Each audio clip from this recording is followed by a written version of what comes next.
अब्बास, अरे माशाल्लाह, कितना प्यारा बच्चा है, कितना प्यारा। मेरी जान। तुम क्या कर रहे हो यहाँ पर? मैं इसका बाप हूं और इसे गले लगाना मेरा हक है।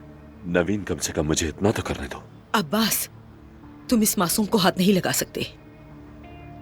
तुम्हारे गंदे हाथ मेरे बच्चे को नहीं लगने चाहिए।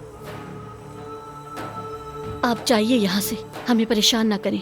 बाबा, हम नहीं चाहते आप यहाँ पर मौजूद हो जाएं। बेटे, मैं इसका बाप हूँ, बाप हूँ इसका मैं नहीं चाहती कि तुम इसके बाप कहलाओ। सुन लिया?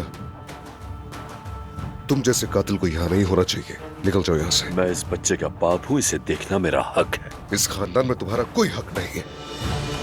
रुक जाओ बच्चों, हम अस्पताल में हैं, ऐसा मत करो। मैं तुम लोगों को कभी नहीं बख्शूंगा, ये याद रखना।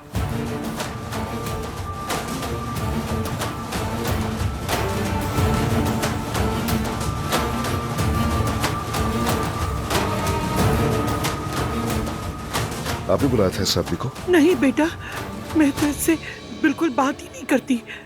छोटा सा शहर है, सुन लिया होगा कहीं से।